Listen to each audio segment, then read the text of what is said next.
Pada video kali ini, kita akan ngomongin mengenai update Apple 14.5. Ini merupakan update yang paling ditunggu-tunggu, karena pada update kali ini, Apple menyertakan kebijakan privasi baru. Bagi sebagian orang, ini dianggap sebagai badai digital marketing. Ingin tahu sebabnya apa? Dan ingin tahu bagaimana cara mengantisipasinya? Yuk, simak video ini sampai selesai.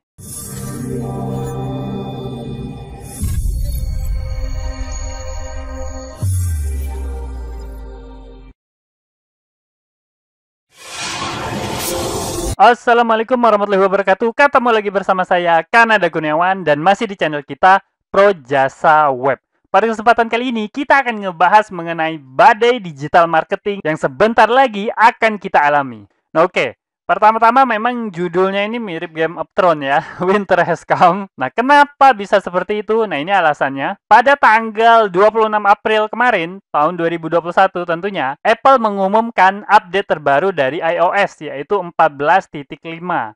Nah, pada update ini banyak sekali yang diupdate, termasuk yang paling mendapat perhatian itu adalah privacy control atau kebijakan privasi baru dari Apple. Nah, jadi Apple itu merilis yang namanya App Tracking Transparency. Pada rilis ini, Apple menetapkan bahwa setiap aplikasi yang melakukan tracking pada penggunanya itu harus meminta izin kepada penggunanya. Nah, tentu aja ini merupakan gangguan terhadap fungsi tracking pada semua platform berbasis cookies.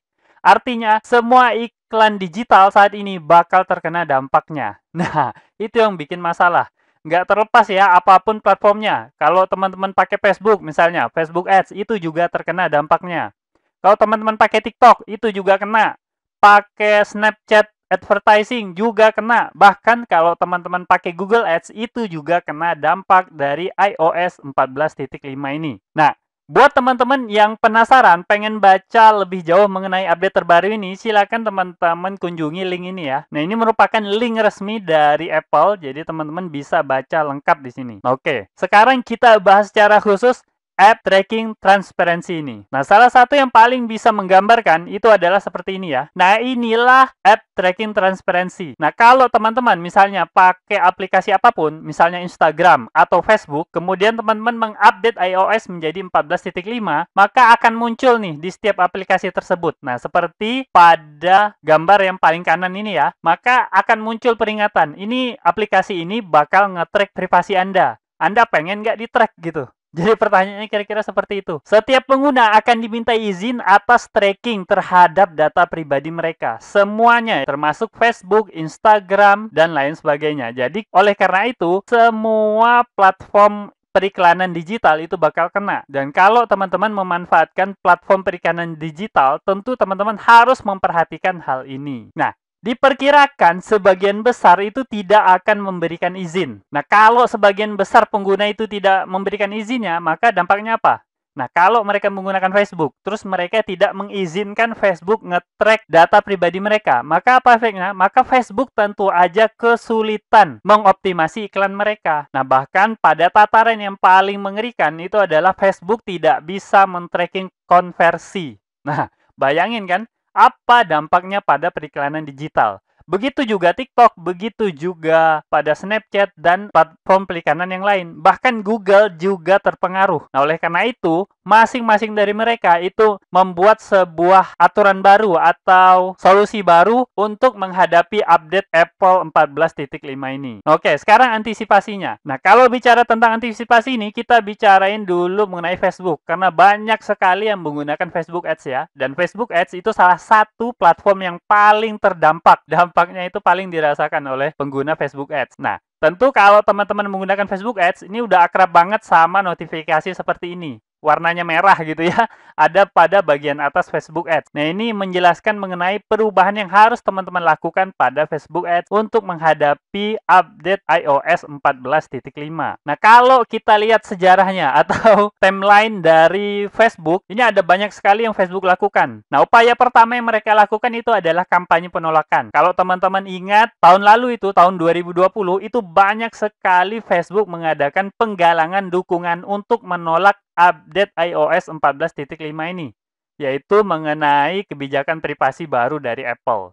Nah, bahkan Facebook berulang kali mengadakan webinar gratis buat teman-teman yang pengen ikutan. Webinar itu juga membicarakan mengenai pengaruh update iOS 14.5 ini terhadap para UMKM. Nah, ini berlangsung berbulan-bulan ya, cukup lama. Dan bahkan Facebook sampai pakai iklan koran. Nah, bayangin ya, penguasa iklan digital, Facebook Ads, itu bahkan pakai iklan koran. Jadi, memasang iklan satu halaman penuh pada koran Washington Post dan beberapa koran yang lain. Koran offline ya.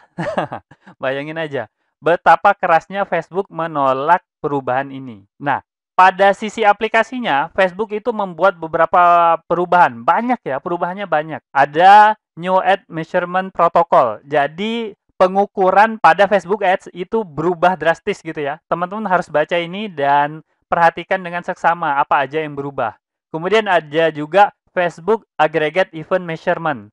Nah, jadi event-event yang teman-teman buat pada Facebook Ads itu beberapa ada yang berubah, sehingga teman-teman harus baca juga. Nah, bahkan beberapa penulis itu ada yang menuliskan bahwa hilangnya atau dihapusnya Facebook Analytics itu juga salah satu penyebabnya itu adalah update iOS 14 ini. Karena begitu besar dampaknya pada Facebook, khususnya Facebook Ads, jadi teman-teman ini harus membaca secara lebih detail. Nah, Facebook udah menyediakan artikel khusus, panjangnya sepanjang 1.500 kata kalau nggak salah. Jadi, harus bersabar membacanya. Dan itu merupakan tutorial praktis. Jadi, harus menyediakan waktu khusus ya membacanya. Nggak bisa dibaca sekali lalu gitu ya. Karena memang ini perkara teknis. Jadi, silakan teman-teman kunjungi halaman berikut ini. facebook.com/business news how prepare change Facebook Ads from iOS 14. Nah, itulah yang teman-teman harus lakukan kalau teman-teman menggunakan Facebook Ads. Nah, kemudian antisipasi buat teman-teman yang udah pakai TikTok. Nah, ini teman-teman bisa akses pada halaman berikut ini. Jadi di TikTok juga mendapat pengaruh yang cukup besar ya. Nah, ini ada beberapa rekomendasi yang harus dilakukan. Ada 3 hal yang harus dilakukan yang menjadi rekomendasi dari TikTok. Jadi teman-teman mesti baca ini untuk mendapat panduannya secara teknis. Nah, untuk platform-platform yang lain juga ada ya, termasuk Snapchat. Nah, khusus untuk Google udah melakukan perubahan jauh hari. Dan ketika update ini berlangsung, nah Google relatif tidak mendapatkan efek. Atau efeknya sangat minimal buat Google. Karena memang Google udah melakukan perubahan sebelumnya. Oke, kita sampai kepada simpulan. Nah, jadi singkat saja. Jadi simpulannya, kita belum tahu sejauh mana dampaknya. Nah, kenapa? Karena memang baru diterapin ya. Mungkin kita akan tahu sekitar beberapa pekan atau mungkin beberapa bulan setelah perubahan ini. Sejauh mana sih dampaknya? Nah, apakah memang sebagian besar orang bakal menolak di tracking pada update iOS terbaru ini? Nah, kalau memang benar, maka tentu aja dampak ini bakal betul-betul jadi badai digital marketing buat semua praktisi digital marketing. Nah, oke, simpulan yang terakhir tentu aja teman-teman harus mempersiapkan diri. Nah, jika teman-teman menggunakan aplikasi atau platform periklanan digital, maka tentu aja teman-teman harus menyesuaikan diri. Baca secara keseluruhan update yang mereka lakukan. Jangan sampai teman-teman itu terlewat atau mendapat kerugian gara-gara nggak baca perubahan pada salah satu metriknya misalnya. Nah, itu kan menyedihkan banget ya. Nah, oke.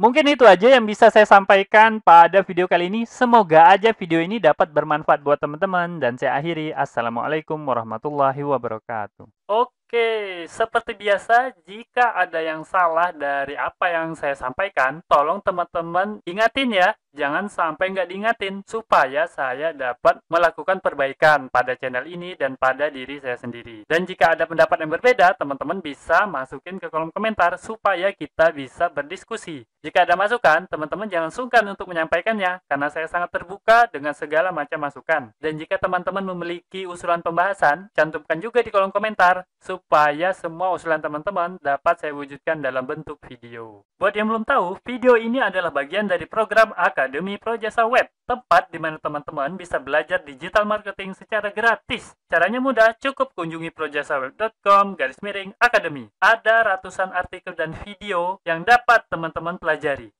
Jika ada pertanyaan mengenai materi, teman-teman tinggal hubungi saya melalui email info@projasaweb.com. Gratis tanpa biaya apapun. Harapannya dengan program ini semakin banyak orang yang memahami digital marketing. Saya percaya jika semakin banyak orang yang paham digital marketing, maka ekonomi kita juga akan semakin baik. Yuk, dukung program ini dengan cara subscribe dan share video ini, serta mengunjungi Projasa Web Academy.